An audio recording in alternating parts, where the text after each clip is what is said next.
May nagpakamatay. Pag nawawala ng purpose, ay, thank you so much po. Wow. Di po ako kakanta. Di po ba pag nawawala ng purpose in person, di ba?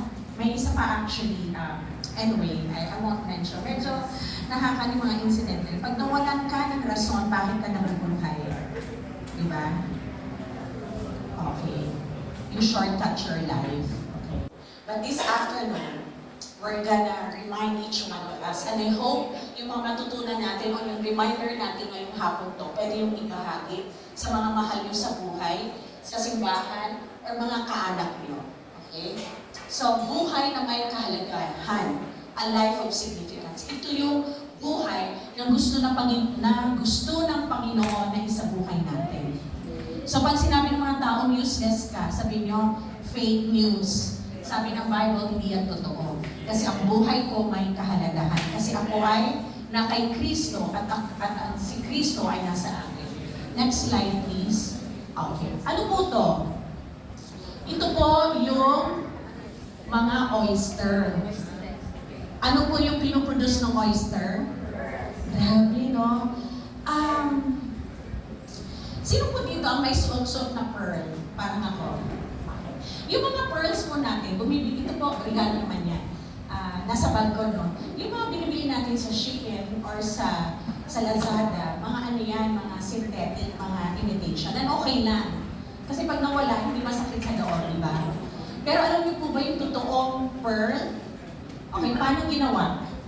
Okay, ang ni-research ko po, ang pearl po, example po to oyster talaba. Tama po ba yung Tagalog niya?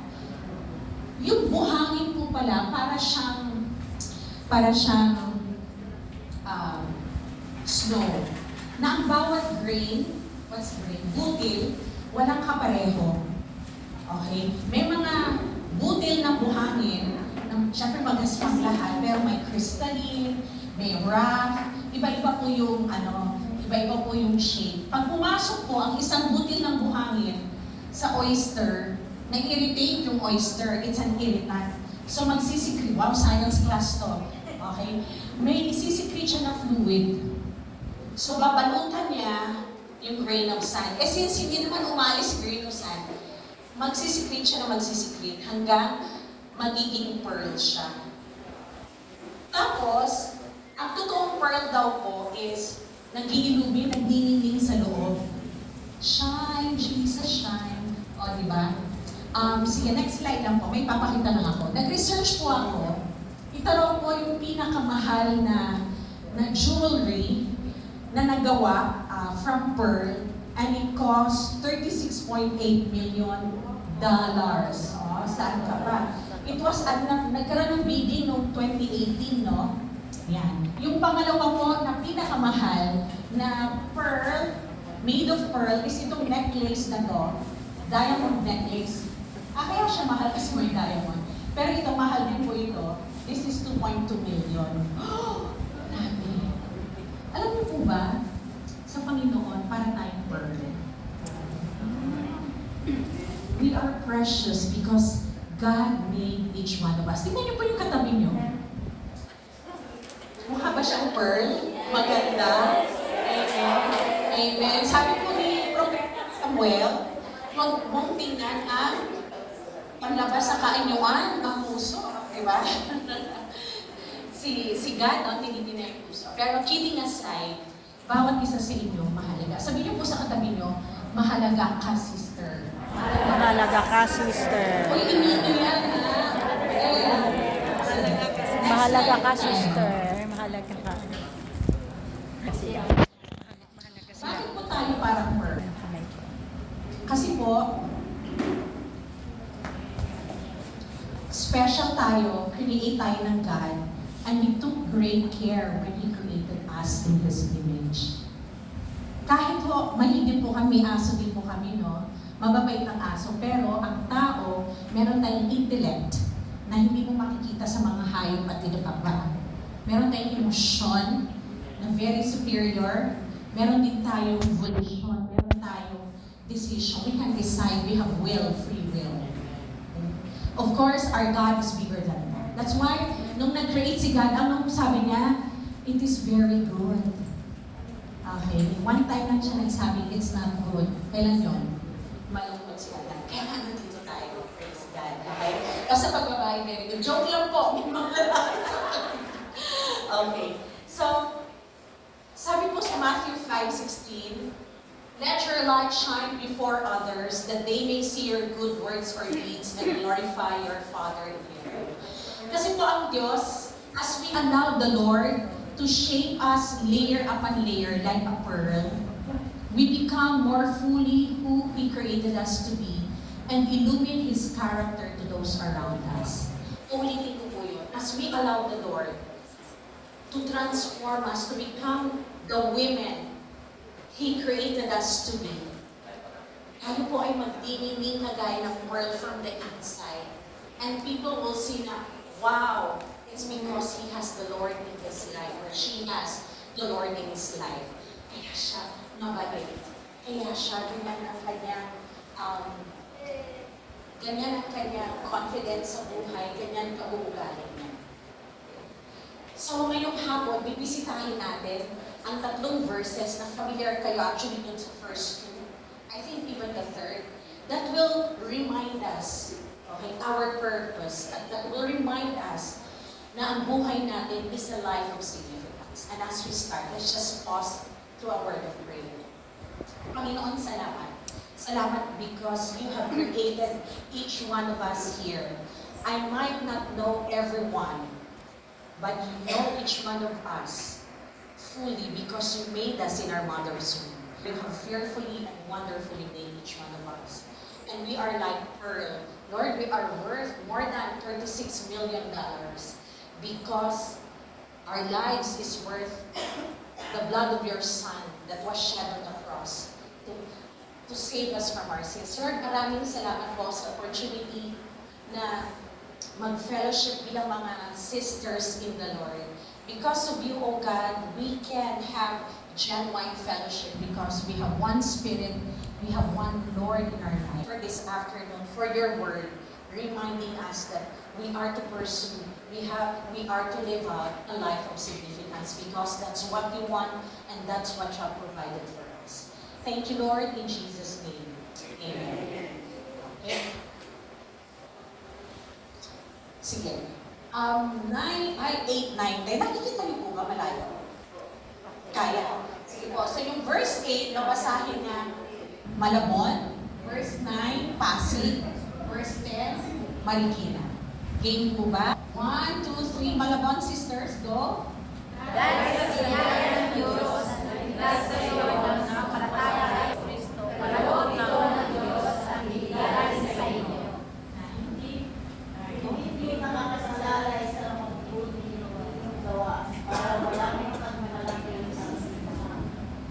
Kakaya ng Diyos at sa pakikipagsasanay kay Kristo ibigay niya tayo ng bagong buhay para mawagian Okay, salamat po. Kahit medyo parang kaya pa naman kumatan yung mga bata pa kayo. Ito pong point natin, ano ba ang buhay na may kahalagahan? Ang sabi po dito, ang sinulat ko ay ito ay buhay na may kaugnayan sa Panginoon. Ayan. Na may kaugnayan sa Panginoon. Ephesians 2:8 and 9, this is very familiar for all of us, right? Especially, alam ko, masisipag ang mga daughter churches pagdating sa evangelism training. Tama po ba? Yes. Parang humina. De, joke lang. Okay. Sige, balikan po natin yung verse. Sabi niya, pakat po, dahil sa biyaya ng Diyos, biyaya, grace. Dahil lang sa grasya ng Panginoon. Tama? Ayan, sino po dito nagtitraining ngayon ng EE, ng WWL? Tapos na po kami. Kaya, apo, sino po yung graduate? Hindi, sino po yung nag-training? Taas po ang kamay. Okay, ano po yung 5 points ulit ng gospel? I-review po natin. Grace. Grace. Man. God, Christ, faith. Ano yung grace? Gracia. Okay, eternal life. Ay, sige po, Tagalog go. Ang buhay na walang hanggan Ay, ay libreng biyaya ng Panginoon. libreng biyaya ng Panginoon.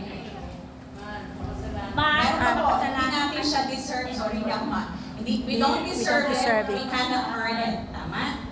So narinig po natin yun, no? Kaya nga sabi, kahit anong mabubuting gawa mo, hindi mo ma-earn ang salvation because it's only by grace. Praise po.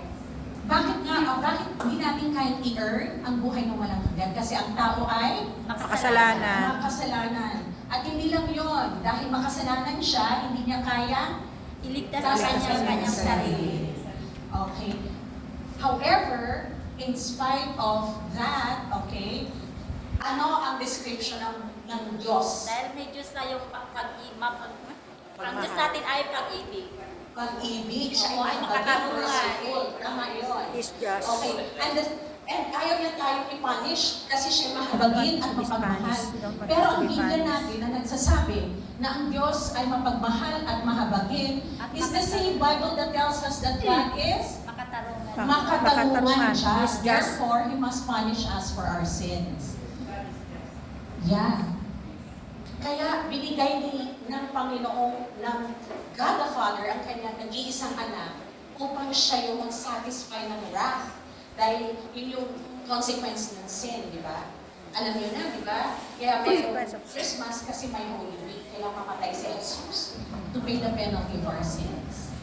And after 3 days, He rose again to prepare a place in heaven for us. However, it doesn't end there. We need to have faith that only Jesus Christ can give us eternal life. Tama po ba? So yun po yung gospel. Okay, nandito po yon sa 8 and 9. Sige, next slide please. Okay. With a partner, okay, grab a partner, siguro po kahit 2 to 3 minutes, I wanted to share kailan at paano mo nakilala si Kristo. Yung po mas mahaba ang buhok, siya po yung unang magbahagi doon sa mas may partner lang. Okay, ano lang po, tipo 1 to 2 minutes lang, mabilis lang. Okay, mas mahaba ang buhok, siya yung unang magbabahagi sa mas maiksi ang buhok. Paano mo nakilala si Kristo? Ano? Sama niyo po ha. Partner. May dalawa. Kailan, di ba? Sa katabi, kailan paano makilala sa Jesus Christ? Partner lang po. Partner lang, para mabilis. At May para dalawa. may chance mo magsalita. So, kung kulang, Kayong dalawa. kayo na lang po. Ay, tatlo na lang kayo. Tapos tatlo na lang. Tatlo kayo. Hindi, okay lang ako. Sila, dala-dala na sila.